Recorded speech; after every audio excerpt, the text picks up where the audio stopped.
ಶಿರಾ ತಾಲೂಕು ಅಡುಗೆ ಭಟ್ಟರುಗಳ ಸಂಘದ ಪದಾಧಿಕಾರಿಗಳಾದ ರಮೇಶ್ ಬಾಬು, ಸತೀಶ್, ನಾಗರಾಜು, ಮಂಜುನಾಥ್, ಹುಲಿಯಪ್ಪ, ಜಗದೀಶ್ ಇವರುಗಳ ಸ್ವಂತ ಇಚ್ಛಾಶಕ್ತಿಯಿಂದ ಗ್ರಾಮ ದೇವತೆ ಶ್ರೀ ದುರ್ಗಮ್ಮ ದೇವಿಗೆ ಪ್ರಕಾರ ರಥವನ್ನ ಸಮರ್ಪಿಸುತ್ತಿದ್ದು, ಇಂದು ಸಂಜೆ ನೂತನ ಪ್ರಕಾರ ರಥವನ್ನ ಶಿರಾನಗರಕ್ಕೆ ತರಲಾಯಿತು. ಈ ಸಂದರ್ಭದಲ್ಲಿ ಮಾಲಿ ಸುರೇಶ್, ನಾಗೇಶ್, ನಗರಸಭಾ ಸದಸ್ಯರಾದ ಉಮಾ ವಿಜಯರಾಜ್, ನಾಮಿನಿ ಸದಸ್ಯರಾದ ಮಹೇಶ್ ಕುಮಾರ್, ದೇವಸ್ಥಾನ ಸಮಿತಿಯ ಇತರೆ ಸದಸ್ಯರುಗಳು ನೂತನ ಪ್ರಕಾರ ರಥವನ್ನ ಬರಮಾಡಿಕೊಂಡು ಪೂಜೆ ಸಲ್ಲಿಸಿದರು.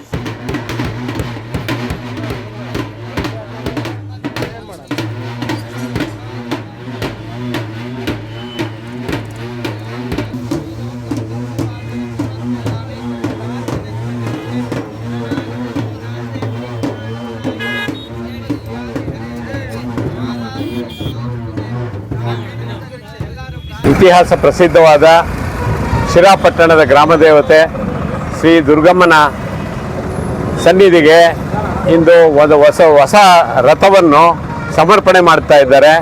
ನಮ್ಮ ಅಡುಗೆ ಅಸೋಸಿಯೇಷನ್ ಅವರು, ಅಡುಗೆ ಭಟ್ರು ಅಂತ ಹೇಳ್ಬೋದು.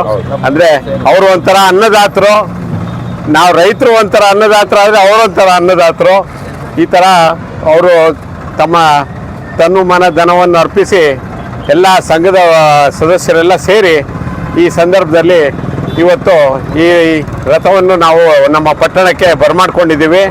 ಹಾಗೆ ಇದನ್ನು ಈಗ ದೇವಸ್ಥಾನದ ಬಳಿ ಕೊಂಡೊಯ್ದು ಅಲ್ಲಿ ಪೂಜಾ ಕೈಂಕರ್ಯಗಳನ್ನು ನೆರವೇರಿಸಿ ಇವತ್ತಿನ ರಥದ ಕಾರ್ಯಕ್ರಮವನ್ನು ಮುಗಿಸ್ತೀವಿ. ಭಗವಂತ ಆ ಸಂಘದ ಎಲ್ಲ ಸದಸ್ಯರಿಗೂ ಆಯುರಾರೋಗ್ಯ ಐಶ್ವರ್ಯ ಕೊಟ್ಟು ಆ ತಾಯಿ ದುರ್ಗಮ್ಮ ಕಾಪಾಡಲಿ ಅಂತ ಹೇಳಿ ಇವತ್ತು ಹಾರೈಸ್ತೀವಿ. ಶ್ರೀ ದುರ್ಗಮ್ಮ ದೇವಿಗೆ ಒಂದು ರಥ ಕೊಡ್ಬೇಕು ಅಂದ್ಕೊಂಡಿದ್ವಿ. ನಾವೆಲ್ಲ ಸೇರಿ ಇವತ್ತು ಒಂದು ರಥನ ಅರ್ಪಣೆ ಮಾಡ್ತಿದ್ದೀವಿ. 5-6ನೇ ತಾರೀಕು ಇದು ಕಾರ್ಯಕ್ರಮ ಇದೆ. ದಯವಿಟ್ಟು ಎಲ್ಲರೂ ಸಹಕರಿಸಬೇಕು. ಒಂದು ಶುಭ ದಿನ. ತಾಯಿ ದುರ್ಗಮ್ಮ ದೇವಸ್ಥಾನದ್ದು ರಥ ಬಂದಿದೆ. ನಮ್ಮ ಹಿರಿಯರು ಹೇಳ್ದಂಗೆ ಯಾವ ಊರಲ್ಲಾದರೆ ಪೂಜೆ ಪುನಸ್ಕಾರ, ರಥ, ಸಂಭ್ರಮ, ಜಾತ್ರೆಗಳಾಗುತ್ತೋ ಆ ಊರು ಸುಭಿಕ್ಷವಾಗಿರುತ್ತೆ. ಯಾವುದೇ ಕಾಯಿಲೆಗಳು, ಭೀಕರ ಕಾಯಿಲೆಗಳು ಬರಲ್ಲ ಅಂತ ಹಿರಿಯರು ಹೇಳ್ತಾ ಇದ್ರು. ನಮಗಿವತ್ತು ರಥ ಬಂದಿರೋದು ಭಾಳ ಖುಷಿ ಆಗ್ತಾ ಇದೆ. ಗ್ರಾಮ ದೇವತೆ ಆಶೀರ್ವಾದ ನಮ್ಮ ಶಿರಾಗೆ ಇನ್ನೂ ಹೆಚ್ಚಿನ ಮಟ್ಟಿಗೆ ಸಿಗ್ತಾ ಇದೆ.